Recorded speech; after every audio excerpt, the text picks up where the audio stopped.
Guys, welcome back to my channel. आज की इस वीडियो में हम पढ़ेंगे बौद्ध धर्म के बारे में। पिछली वीडियो में हमने जैन धर्म के बारे में पढ़ा था। बौद्ध धर्म के संस्थापक गौतम बुद्ध थे। इन्हें एशिया का ज्योतिपुंज यानी लाइट ऑफ एशिया कहा जाता है। तो लाइट ऑफ एशिया किसे कहा जाता है? गौतम बुद्ध को। गौतम बुद्ध जो है वो बौद्ध धर्म के संस्थापक थे। इनका जन्म 563 ईसा पूर्व में कपिलवस्तु के लुम्बिनी नामक स्थान पर हुआ था। इनके पिता का नाम शुद्धोधन था, जो कि शाक्यगढ़ के मुखिया थे। इनकी माता कौन थी? माया देवी।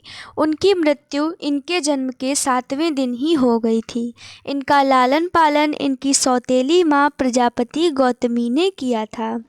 तो इनकी जो माँ थी वो माया देवी थी, और इनकी जो पालन पोषण करने वाली सौतेली माँ थी वो थी प्रजापति गौतमी। इनकी माता माया देवी की मृत्यु इनके जन्म के 7वें दिन हो गई थी। इनके बचपन का नाम जो है वो सिद्धार्थ था। क्या था? सिद्धार्थ। और इनका विवाह 16 वर्ष की अवस्था में यशोधरा के साथ हुआ। इनके पुत्र का नाम जो है वो राहुल था।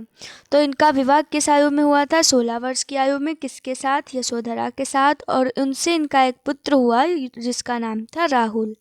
बुद्ध के जीवन से संबंधित बौद्ध धर्म के कुछ प्रतीक और मतलब घटनाएं और उनका प्रतीक। तो जैसे बुद्ध का जो जन्म है उसका प्रतीक है कमल और सांड, और जो गृह त्याग है उसका प्रतीक है घोड़ा। ज्ञान जो है उसका प्रतीक है पीपल यानी बोधि वृक्ष, और प्रथम उपदेश जो है उसका प्रतीक है चक्र, और निर्वाण का प्रतीक है पद चिन्ह, और मृत्यु का प्रतीक है स्तूप। तो ये बौद्ध के जीवन, घटनाएं और उनसे जुड़े हुए प्रतीक थे। सिद्धार्थ जब कपिलवस्तु की सैर पर निकले तो उन्होंने 4 दृश्यों को क्रमशः देखा था। एक पहले तो उन्होंने बूढ़ा व्यक्ति देखा, फिर एक बीमार व्यक्ति देखा, फिर शव देखा, और फिर एक सन्यासी को देखा।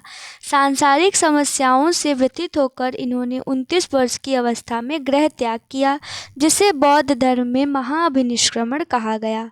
तो जो इन्होंने अपने गृह का त्याग किया सांसारिक समस्याओं से व्यथित होकर, तो किस आयु में? 29 वर्ष की आयु में। और जो है जो इन्होंने गृह त्याग किया तो उसे बौद्ध धर्म में महाअभिनिष्क्रमण कहा गया। गृह त्याग करने के बाद सिद्धार्थ यानी बुद्ध, इन्होंने वैशाली के आलार कलाम से सांख्य दर्शन की शिक्षा ग्रहण की। आलार कलाम सिद्धार्थ के प्रथम गुरु हुए। तो सिद्धार्थ यानी गौतम बुद्ध जो है उनके प्रथम गुरु कौन हुए? आलार कलाम जो है वो उनके प्रथम गुरु हुए, जिससे उन्होंने शून्य का ज्ञान प्राप्त किया। आलार कलाम के बाद सिद्धार्थ ने राजगीर के रुद्र कराम पुत्र से शिक्षा ग्रहण की, जिससे उन्होंने योग का ज्ञान प्राप्त किया। तो जो अलार कलाम थे उनसे उन्होंने शून्य का ज्ञान प्राप्त किया, और फिर जो राजगीर के रुद्र कराम पुत्र थे उनसे उन्होंने योग का ज्ञान प्राप्त किया। उरुवेला में सिद्धार्थ को कौंडिन्य, वप्पा, भादिया, महानामा, असागी नामक 5 साधक मिले। बिना अन्न जल ग्रहण किए 6 वर्ष की कठिन तपस्या के बाद 35 वर्ष की आयु में वैशाख की पूर्णिमा की रात निरंजना यानी फल्गु नदी के किनारे पीपल के वृक्ष के नीचे सिद्धार्थ को ज्ञान प्राप्त हुआ। तो उनका विवाह हुआ था 16 वर्ष की आयु में। गृह त्याग उन्होंने 29 वर्ष की आयु में किया था, और उनको ज्ञान कब मिला? तो 35 वर्ष की आयु में, यानी 6 वर्ष की कठिन तपस्या के बाद निरंजना यानी फल्गु नदी के किनारे वैशाख की पूर्णिमा की रात और पीपल वृक्ष के नीचे सिद्धार्थ को जो है वो ज्ञान प्राप्त हुआ। ज्ञान जब इनको मिल गया उसके बाद सिद्धार्थ को बुद्ध के नाम से जाना जाने लगा। वह स्थान जहाँ इन्हें ज्ञान मिला था उसे क्या कहा गया? तो उसे कहा गया बोध गया। तो किस वृक्ष के नीचे इनको ज्ञान मिला था? तो पीपल के वृक्ष के नीचे इनको ज्ञान मिला था। और नदी कौन सी थी? तो निरंजना, जिसे फल्गु नदी भी कहते हैं। बुद्ध ने अपना पहला उपदेश जो है वो सारनाथ यानी ऋषिपत्तनम में दिया, जिसे बौद्ध ग्रंथों में धर्मचक्र प्रवर्तन कहा गया है। तो बुद्ध ने जो अपना पहला उपदेश है वो कहाँ दिया था? सारनाथ में। उसे जो है बौद्ध ग्रंथों में धर्मचक्र प्रवर्तन कहा गया। बुद्ध ने अपने उपदेश जनसाधारण की जो भाषा है पाली उसमें दिए हैं। तो बुद्ध के उपदेश किस भाषा में है? पाली भाषा में। बुद्ध ने अपने उपदेश कौशल, वैशाली, कौशाम्बी और अन्य राज्यों में दिए। सर्वाधिक उपदेश कौशल देश की राजधानी श्रावस्ती में। तो इन्होंने अपने उपदेश यानी कहाँ कहाँ पर दिए, तो कौशल, वैशाली, कौशाम्बी और अन्य राज्यों में सबसे ज़्यादा उपदेश जो है वो कौशल की जो राजधानी है श्रावस्ती, वहाँ पर दिए। अगर हम बात करें कि इनके जो शिष्य रहे यानी अनुयायी, उसमें कौन कौन से शासक सम्मिलित थे, तो एक तो बिंबिसार, प्रसेनजित और उदयन, ये सारे जो हैं वो प्रमुख इनके अनुयायी शासक थे। बुद्ध की मृत्यु 80 वर्ष की अवस्था में 483 कहाँ पर हुई थी, कुशीनारा देवरिया उत्तर प्रदेश में चुंद द्वारा अर्पित भोजन करने के बाद हो गई, जिसे बौद्ध धर्म में महापरिनिर्वाण कहा गया है। तो बुद्ध की मृत्यु जो है वो किस आयु में हुई, 80 वर्ष की अवस्था में। कब, तो 483 ईसा पूर्व में। कहाँ पर, कुशीनारा देवरिया उत्तर प्रदेश में, चुंद द्वारा अर्पित जो भोजन था उसको करने के बाद। और उनकी मृत्यु को क्या कहा जाता है बौद्ध धर्म में, महापरिनिर्वाण। मल्लों ने अत्यंत सम्मानपूर्वक बुद्ध का अंत्येष्टि संस्कार किया। एक अन्य श्रुति के अनुसार मृत्यु के बाद बुद्ध के शरीर के अवशेषों को 8 भागों में बांटकर उन पर 8 स्तूपों का निर्माण कराया गया। बुद्ध के जन्म और मृत्यु की तिथि को चीनी परंपरा के कैंटोन अभिलेख के आधार पर निश्चित किया गया है। बौद्ध धर्म के बारे में हमें विशद ज्ञान त्रिपिटक कौन कौन से हैं, तो विनय पिटक, सूत्र पिटक और अभिधम्म पिटक से प्राप्त होता है। तो बौद्ध धर्म के बारे में जो हमें विशद ज्ञान है वो कहाँ से प्राप्त होता है, तो त्रिपिटक से प्राप्त होता है। अब त्रिपिटक कौन से हैं ये भी समझना बेहद ज़रूरी है। तो वो त्रिपिटक हैं विनय पिटक, सूत्र पिटक और अभिधम्म पिटक। तो त्रिपिटक के नाम भी आपको याद होने चाहिए, विनय पिटक, सूत्र पिटक और अभिधम्म पिटक। तो इन तीनों पिटकों की जो भाषा है वो भी पता होनी चाहिए। तो इन तीनों जो ये तीनों पिटक हैं इनकी भाषा क्या है, तो इनकी भाषा है पाली। थेरवाद मत की पाली त्रिपिटक सबसे पुराना है। तो जो थेरवाद मत की पाली है वो त्रिपिटक सबसे पुराना है। सूत्र पिटक में बुद्ध के धार्मिक सिद्धांतों को संवाद के रूप में संकलित किया गया है। तो जो सूत्र पिटक है उसमें बुद्ध के जो धार्मिक सिद्धांत हैं उनको एक संवाद के रूप में जो है वो संकलित किया गया है। विनय पिटक में संघ के भिक्षु और भिक्षुणी के लिए बनाए गए नियमों का संग्रह किया गया है। इसमें संघ के अनुशासन के तोड़ने पर किए जाने वाले प्रायश्चितों की सूची भी दी गई है। जो अभिधम्म पिटक है उसमें सूत्र पिटक में वर्णित, अभिधम्म पिटक में और सूत्र पिटक में वर्णित सिद्धांतों के सुव्यवस्थित अनुशीलन के लिए आवश्यक सूचियों के सारांश और प्रश्नोत्तरी का समावेश किया गया है। ये सब मतलब बताया जा रहा है त्रिपिटक के बारे में। तो उसमें सबसे ज़्यादा इम्पॉर्टेंट चीज़ ये है कि आपको उनके नाम पता होने चाहिए जिन्हें हम त्रिपिटक कहते हैं, विनय पिटक, सूत्र पिटक और अभिधम्म पिटक। इन तीनों पिटकों की भाषा पता होनी चाहिए जो कि पाली है। और इनमें सबसे पुराना कौन सा है, थेरवाद मत की पाली जो है वो त्रिपिटक सबसे पुराना है। और जो सूत्र पिटक है उसमें बुद्ध के जो धार्मिक सिद्धांत हैं उनको संवाद के रूप में संकलित किया गया है। बस ये सारी चीज़ें इंपॉर्टेंट हैं, आप इनको एक बार देख लेंगे, रिवीजन कर लेंगे टाइम से, तो आपको पढ़ने में, याद करने में आसानी होगी। फिर एक नोट है, पाली त्रिपिटकों को 1ली शताब्दी ईसा पूर्व में श्रीलंका के शासक वत्तगामिनी की देखरेख में पहली बार लिपिबद्ध किया गया। तो जो पाली त्रिपिटक है उनको कब लिपिबद्ध किया गया, 1ली शताब्दी ईसा पूर्व में। किसके द्वारा, श्रीलंका के शासक वत्तगामिनी की देखरेख में जो है वो पहली बार लिपिबद्ध किया गया। सूत्र पिटक जो है उसके 5 निकाय हैं, कौन कौन से, दीघ, मध्यम, संयुक्त, अंगुत्तर, खुद्दक। बुद्ध के पूर्व जन्मों से जुड़ी जातक कथाएं खुद्दक निकाय की 15 पुस्तकों में से एक है। खुद्दक निकाय में धम्मपद नैतिक उपदेशों का पदात्मक संकलन, थेर गाथा बौद्ध भिक्षुओं का गीत और थेरी गाथा बौद्ध भिक्षुणियों की गीत है। तो ये सब बताया जा रहा है कि बुद्ध के जो मतलब जो सूत्र पिटक है उसके 5 निकाय हैं, कौन कौन से हैं, तो दीघ, मध्यम, संयुक्त और अंगुत्तर और खद्दुक। और बुद्ध के पूर्व जन्मों से जुड़ी जो जातक कथाएं हैं वो खुद्दक निकाय की 15 पुस्तकों में से एक है। खुद्दक निकाय में धम्मपद यानी नैतिक उपदेशों का पदात्मक संकलन, थेर गाथा यानी बौद्ध भिक्षुओं का गीत और थेरी गाथा यानी बौद्ध भिक्षुणियों की गीत, ये संकलित हैं। और बौद्ध धर्म जो है वो मूलतः अनीश्वरवादी है। तो बौद्ध धर्म कैसा है? अनीश्वरवादी है। इसमें आत्मा की परिकल्पना भी नहीं है।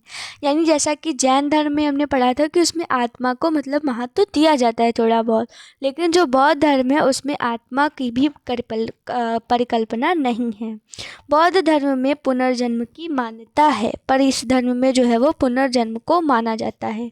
तृष्णा के क्षीण हो जाने की अवस्था को बुद्ध ने निर्वाण कहा है। तृष्णा यानी इच्छाएं। तो जब आपकी इच्छाएं या इच्छा जब आपकी पूर्णतः क्षीण यानी खत्म हो जाती है तो वो अवस्था ही बुद्ध के अनुसार निर्वाण है, यानी एक तरीके से मोक्ष है।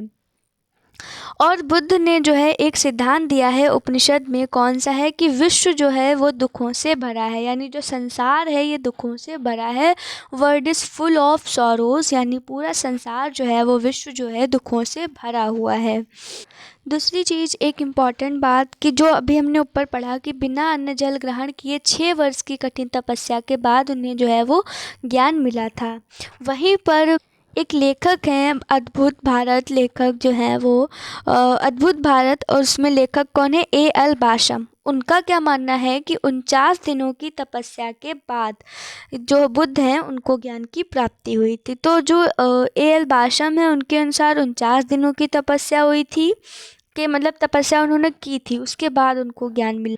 जबकि ऊपर हमने पढ़ा है कि बिना अन्न जल ग्रहण किए 6 वर्ष की कठिन तपस्या। तो ऐसी चीज़ें आपको मिल सकती हैं। ये मैंने आपको पहले भी बताया है कि मतलब जो हिस्ट्री है उसमें भी किसी भी प्रकार की कई जगह पर कोई श्योरिटी नहीं हो सकती। यानी आप कहीं किसी और सोर्स में देखेंगे तो उसका टाइम पीरियड अलग मिलेगा, कोई और किसी और सोर्स में देखेंगे तो उसका टाइम पीरियड अलग मिलेगा। तो ये अनुमानता होता है और माना वो जाता है जिधर मेजॉरिटी होती है। तो आई होप गाइज आप लोग ये समझ गए होंगे। जो बुद्ध के जो शिष्य थे वो 2 भागों में बटे थे। एक तो थे भिक्षुक और एक थे उपासक। तो बौद्ध धर्म के प्रचार के लिए जिन्होंने संन्यास ग्रहण किया था वो भिक्षुक कहलाते थे, और जो गृहस्थ जीवन व्यतीत करते हुए बौद्ध धर्म अपनाते थे उनको उपासक कहा गया। तो बौद्ध धर्म के अनुयायी जो है वो 2 भागों में विभाजित थे। कौन कौन से भाग थे? तो एक थे भिक्षुक और एक थे उपासक। तो भिक्षुक वो थे जो बौद्ध धर्म के प्रचार के लिए जो है वो संन्यास ग्रहण किया जिन्होंने, और गृहस्थ और मतलब ये उपासक वो थे जो गृहस्थ होते हुए बौद्ध धर्म को अपनाते थे। और फिर आगे है कि बौद्ध धर्म के वरिष्ठ साध्वी को थेरी के रूप में जाना जाता था। तो जो बौद्ध धर्म के जो वरिष्ठ साध्वी होते थे उनको मतलब थेरी के नाम रूप में जाना जाता था। बौद्ध संघ में अगर आप सम्मिलित होना चाहते हैं तो उसके लिए न्यूनतम आयु सीमा 15 वर्ष थी। यानी बौद्ध संघ में सम्मिलित होने के लिए आपकी कम से कम आयु 15 होनी चाहिए। यानी अगर आप 14 के हैं तो नहीं हो सकता है, न्यूनतम लिखा है, यानी कम से कम आप 15 वर्ष के होने चाहिए। बौद्ध संघ में प्रविष्ट होने को उपसंपदा कहा जाता था। और अगर आप बौद्ध संघ में प्रविष्ट हो रहे हैं यानी उसमें आप प्रवेश ले रहे हैं तो इस पद्धति को, इस प्रक्रिया को क्या कहा जाएगा? उपसंपदा। बौद्ध धर्म के 3 रत्न हैं। जैसे हमने पीछे पढ़ा कि त्रिपिटक, वैसे ही बौद्ध धर्म के त्रिरत्न हैं। कौन कौन से? बुद्ध, धम्म और संघ। ये जो हैं ये बौद्ध धर्म के त्रिरत्न हैं, यानी 3 रत्न हैं। कौन कौन से? बुद्ध, धम्म, संघ। फिर हम थोड़ी सी नज़र डालते हैं बौद्ध सभाओं के बारे में जिनसे अक्सर प्रश्न बनते हैं। तो बौद्ध सभाओं में पहली बौद्ध सभा हुई थी यानी प्रथम बौद्ध संगति 483 ईसा पूर्व। कहाँ पर हुई थी? राजगृह में। और अध्यक्षता किसने करी? महाकश्यप ने। और उस टाइम किसका शासन था? तो अजातशत्रु का। दूसरी बौद्ध संगति 383 ईसा पूर्व हुई, यानी 100 ईसा पूर्व बाद। वैशाली में। कहाँ पर? वैशाली में। अध्यक्ष थे सबाकामी और शासनकाल किसका था? कालाशोक का। तीसरी बौद्ध संगति की अगर बात करें तो वो 250 ईसा पूर्व में हुई। कहाँ पर? पाटलिपुत्र में। अध्यक्षता थी मोगलपुत्र तिस्स की, और जो है उसमें शासनकाल किसका था? अशोक का। फिर जो चौथी बौद्ध संगति है वो कनिष्क के शासन काल में 98 ईस्वी में कुंडल वन में हुई और अध्यक्ष कौन थे? वसुमित्र या अश्वघोष, यानी दोनों हो सकते हैं। यानी वसुमित्र, अश्वघोष ये जो थे अध्यक्ष थे। शासन काल था कनिष्क का, टाइम था 98 ईस्वी और स्थान था कुंडल वन। तो अभी तक मतलब 4 बौद्ध संगति हुई हैं। चौथी जो बौद्ध संगति है उसके बाद बौद्ध धर्म जो है वो 2 भागों में बट गया। कितने भागों में बट गया? 2 भागों में। कौन कौन से भाग थे ये? तो ये भी इम्पॉर्टेंट है। तो ये कौन कौन से भाग थे? एक तो थे हीनयान और दूसरे थे महायान। जो चौथी बौद्ध संगति हुई उसके बाद जो है बौद्ध धर्म 2 भागों में बट गया, हीनयान और महायान। बौद्ध धर्म के महायान संप्रदाय का आदर्श क्या है? बोधिसत्व। बोधिसत्व दूसरे के कल्याण को प्राथमिकता देते हुए अपने निर्वाण में विलंब करते हैं। यानी जो महायान संप्रदाय है उसका आदर्श क्या है? बोधिसत्व। यानी दूसरों के कल्याण को प्राथमिकता देते हुए अगर अपने निर्वाण में विलंब भी होता है तो उसे मतलब मान्यता या वो एक आदर्श है उनमें। और जो हीनयान है उनका आदर्श क्या है? अरहत पद को प्राप्त करना। यानी जो व्यक्ति अपनी साधना से निर्वाण की प्राप्ति करते हैं उन्हें ही अरहत कहा जाता है। तो महायान में माना जाता है कि दूसरों का कल्याण करना चाहिए और अगर उसके कारण अपने निर्वाण में देरी भी होती है तो कोई बात नहीं। और हीनयान का मानना है कि अरहत प्राप्ति करनी चाहिए, यानी अपनी साधना से ही मोक्ष को प्राप्त करना चाहिए। तो इस प्रकार से दोनों में कुछ अंतर भी होते हैं। जैसे कि हमने पिछली वीडियोस में जब जैन को पढ़ा था तो उसमें था दिगंबर और जो वो थे श्वेतांबर और दिगंबर, उनमें भी कुछ अंतर थे। वैसे ही हीनयान और महायान इनमें भी कुछ अंतर हैं। फिर है धार्मिक जुलूस का प्रारंभ। सबसे पहले बौद्ध धर्म के द्वारा प्रारंभ किया गया। तो जो धार्मिक जुलूस है उसका प्रारंभ किसके द्वारा किया गया? तो सबसे पहले बौद्ध धर्म के द्वारा प्रारंभ किया गया। बौद्धों का सबसे पवित्र त्यौहार कौन सा है? वैशाख पूर्णिमा, जिसे बुद्ध पूर्णिमा के नाम से जाना जाता है। इसका महत्व इसलिए है कि बुद्ध पूर्णिमा के दिन ही जो है बुद्ध का जन्म हुआ था और उसी दिन उन्हें ज्ञान की प्राप्ति हुई थी और महापरिनिर्वाण की प्राप्ति भी हुई। बुद्ध ने सांसारिक दुखों के संबंध में 4 आर्य सत्यों का उपदेश दिया। वो कौन कौन से आर्य सत्य हैं? तो एक तो है कि दुख समुदाय, दुख निरोध गामिनी प्रतिपदा। तो बुद्ध के जो है ये 4 आर्य सत्य हैं कि दुख समुदाय, दुख निरोध गामिनी प्रतिपदा। इन सांसारिक दुखों से मुक्ति के लिए बुद्ध ने अष्टांगिक मार्ग की बात कही। अब अष्टांगिक मार्ग में 8 मार्ग बताए गए हैं। कौन कौन से हैं? तो सम्यक दृष्टि, सम्यक संकल्प, सम्यक वाणी, सम्यक कर्मांत, सम्यक आजीव, सम्यक व्यायाम, सम्यक स्मृति, सम्यक समाधि। तो यानी अगर आप इसको याद करना चाहते हैं कि अष्टांगिक मार्ग, तो अष्टांगिक मार्ग सभी में आगे सम्यक लगा है। आपको बस ऐसे याद कर लेना है: दृष्टि, संकल्प, वाणी, कर्मांत, आजीव, व्यायाम, स्मृति, समाधि। फिर सबके आगे आपको सम्यक शब्द को जोड़ना है। इस तरीके से आप इन्हें याद कर सकते हैं। इट्स ओनली अ ट्रिक, बाकी आपको इन्हें समझना होगा। बुद्ध के अनुसार अष्टांगिक मार्गों के पालन के बाद मनुष्य की भव तृष्णा जो है वो नष्ट हो जाती है और उसे निर्वाण प्राप्त हो जाता है। निर्वाण जो है वो बौद्ध धर्म का परम लक्ष्य है। यानी बौद्ध धर्म के अगर उद्देश्य या इसके परम लक्ष्य की बात करें तो वो इतना है कि व्यक्ति को निर्वाण मिले। निर्वाण ही बौद्ध धर्म का परम लक्ष्य है।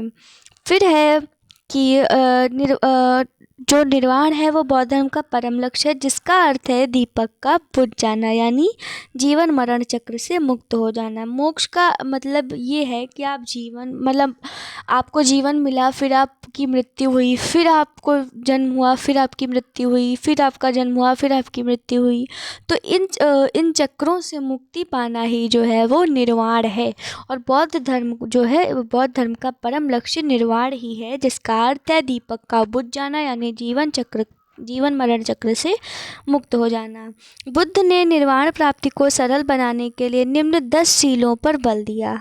कौन कौन से? अहिंसा, सत्य, अस्तेय यानी चोरी न करना, अपरिग्रह यानी किसी प्रकार की संपत्ति न रखना, मद्य सेवन न करना, असमय भोजन न करना, सुखप्रद बिस्तर पर न सोना, धन संचय न करना, स्त्रियों से दूर रहना, नृत्य गान आदि से दूर रहना, गृहस्थों के लिए केवल प्रथम 5 शील तथा भिक्षुओं के लिए 10 शील मानना अनिवार्य है।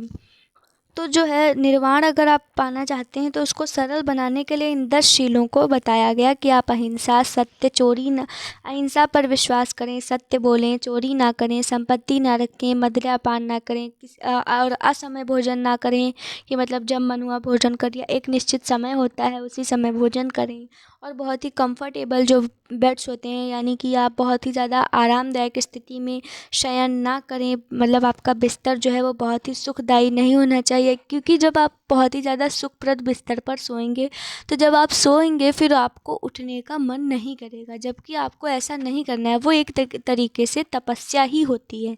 इसलिए इन नियमों को बताया गया है कि आपको सुखप्रद बिस्तर पर नहीं सोना है, धन संचय आपको नहीं करना, यानी जब आप मोक्ष का रास्ता अपना रहे हैं, आपको मोक्ष चाहिए, तो फिर आपको धन संचय की क्या आवश्यकता है, और स्त्रियों से आपको दूर रहना होगा।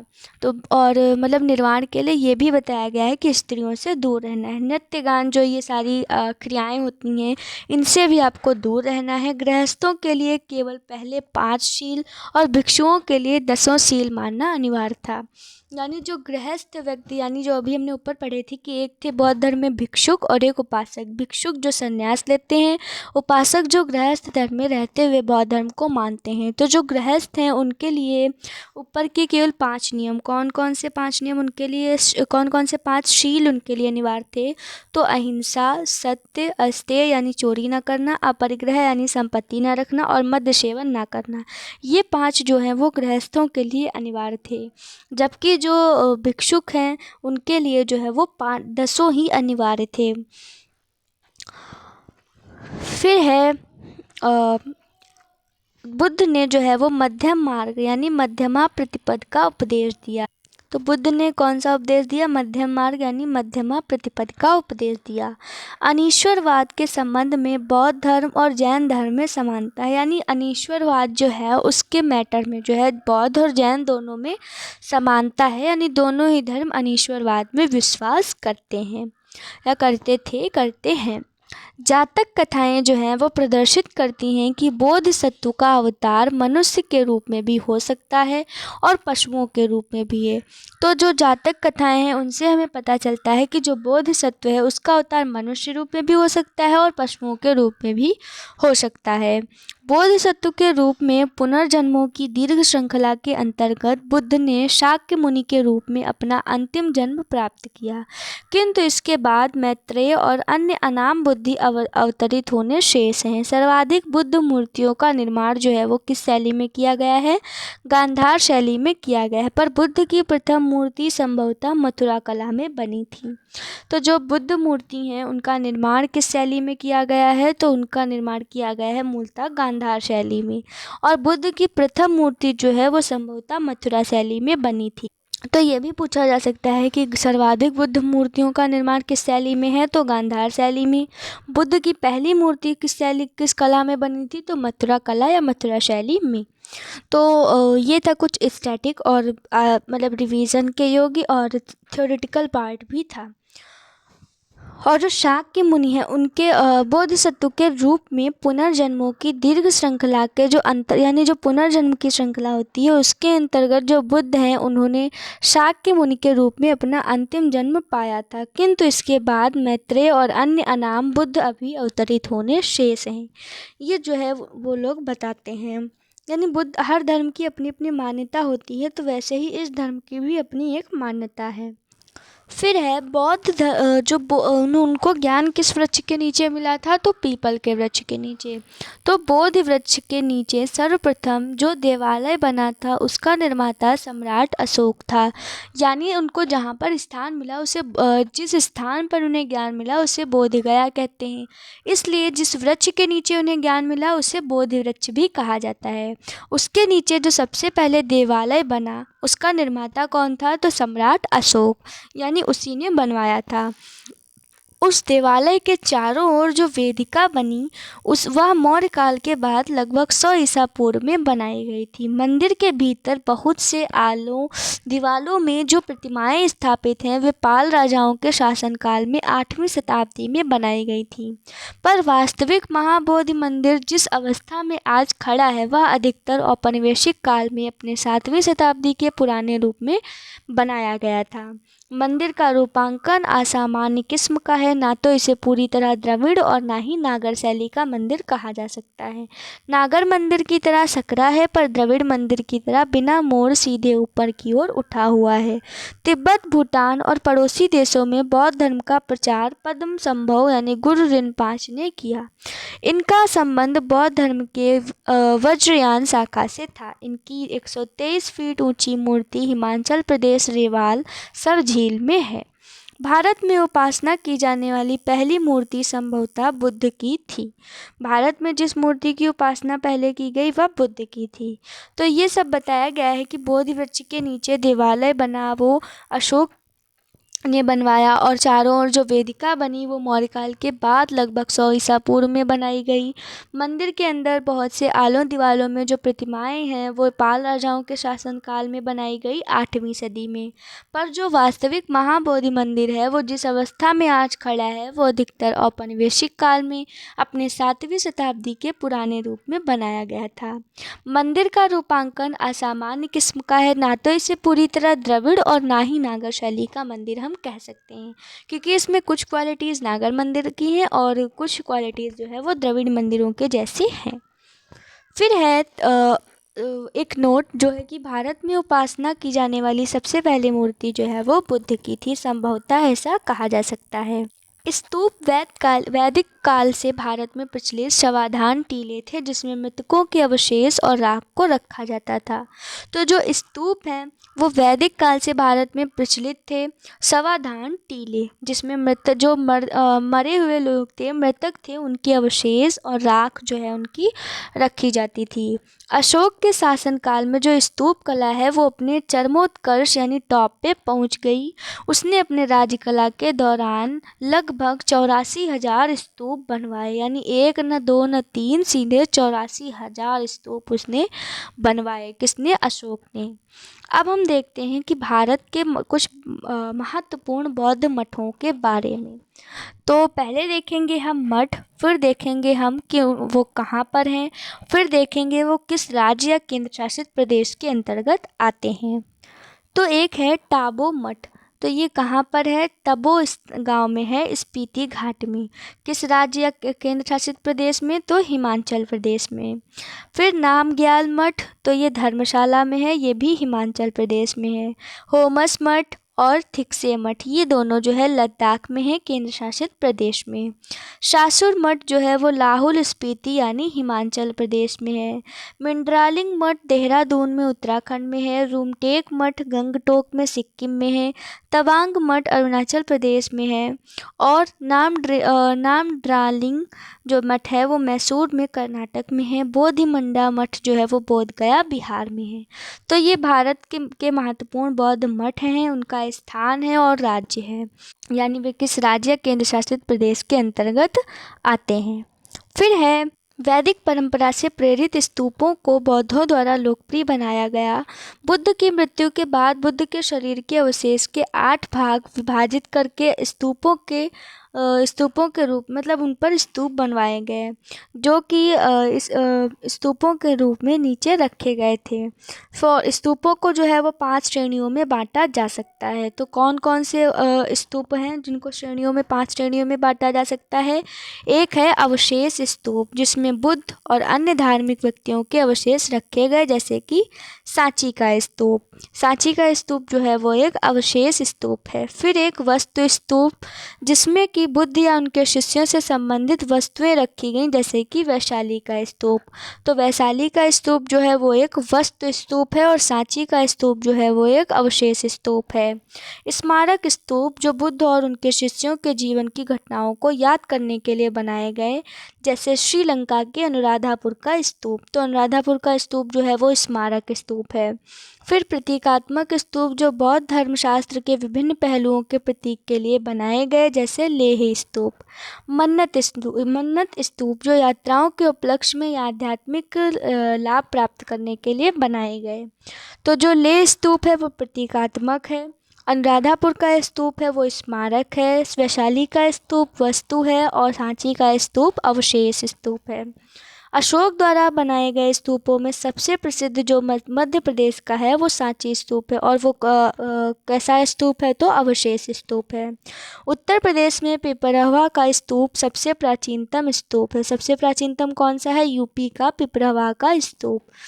स्तूप आमतौर पर अवशेषों का निक्षेपागार होता था, यानी आमतौर पर जो स्तूप है वो अवशेषों का एक निक्षेपागार होता था। फिर है बौद्ध परंपरा में स्तूप एक संकल्प अर्पित या स्मारक संरचना होती थी। भाजा गुफाओं की अगर बात करें तो ईसा पूर्व 2री शताब्दी के दौरान 22 चट्टानों को काटकर बनाई गई गुफाओं का एक समूह भाजा गुफाएं हैं। ये महाराष्ट्र के लोनावाला के पास पुणे जिले में स्थित हैं। ये हीनयान बौद्ध संप्रदाय से संबंधित हैं और गुफा में कई स्तूप हैं। तो जो भाजा गुफाएं हैं वो ईसा पूर्व 2री शताब्दी के दौरान निर्मित 22 चट्टानों को काटकर बनाई गई गुफाओं का एक समूह है, जो कि महाराष्ट्र के लोनावाला के पास एक पुणे जिले में स्थित है। यानी जो महाराष्ट्र में लोनावाला है उसके पास पुणे जिले में स्थित है ये भाजा गुफाएं। ये हीनयान बौद्ध संप्रदाय से संबंधित हैं और इसमें कई सारे स्तूप हैं। बंगाल क्षेत्र में पाल राजवंश के शासनकाल के दौरान बौद्ध धर्म की वज्रयान शाखा के विकास के प्रभाव से बौद्ध देवियों की पूजा की जाने लगी थी। इसके अंतर्गत तारा देवी की मूर्तियां अत्यंत लोकप्रिय हुईं। इन मूर्तियों में तारा को एक सिंहासन पर बैठे हुए दिखाया गया है और उनके साथ एक टेढ़ी कमल नाग उगी हुई दिखाई गई है, और उनका दाहिना हाथ जो है वो अभय मुद्रा में है, यानी अभय मुद्रा होती है आशीर्वाद देते हुए। बोधिसत्व पद्मपाण की पेंटिंग 5वीं शताब्दी के उत्तरार्ध के अजंता मठ की गुफा 1 में देखी जा सकती है। अजंता की ये गुफा वर्तमान औरंगाबाद महाराष्ट्र में स्थित है। तो ये प्रश्न भी बनता है कि अजंता की गुफाएं कहाँ पर हैं? तो औरंगाबाद महाराष्ट्र में। यहाँ की गुफाएं तीनों रूपों कैसे वास्तुकला, मूर्तिकला और चित्रकला से संबंधित हैं। तो जो अजंता की जो गुफाएं हैं ये वास्तुकला, मूर्तिकला, चित्रकला तीनों से संबंधित हैं। यहाँ बड़े चैत्य विहार हैं जिन्हें मूर्तियों और चित्रों से सजाया गया है। तो जो यहाँ पर बहुत सारे चैत्य विहार हैं उनको सजाया गया है किससे? तो मूर्तियों और चित्रों से। तो ये था पूरा बौद्ध धर्म। इसमें मतलब जो अजंता की गुफाओं में जो बड़े चैत्य विहार हैं वहाँ पर आसपास या वहीं गुफाओं में उन्हें मूर्तियों और चित्रों से सजाया गया है। तो ये था हमारा पूरा बौद्ध धर्म, और पिछली वीडियो में हम जैन धर्म को कवर कर चुके हैं। तो आई होप गाइस आपको ये दोनों टॉपिक्स क्लियर हो गए होंगे, और ये दोनों ही हमारी हिस्ट्री की पर्सपेक्टिव से बहुत ही ज़्यादा इम्पॉर्टेंट हैं, और अक्सर इनसे एग्ज़ाम में क्वेश्चन पूछा जा सकता है, मतलब पूछा भी जाता है। तो अगर आपको हमारी वीडियोज़ अच्छी लगे तो प्लीज़ अपनी स्टडी को बेहतर बनाइए और देखते रहिए हमारे वीडियोज़ को। Thanks for watching.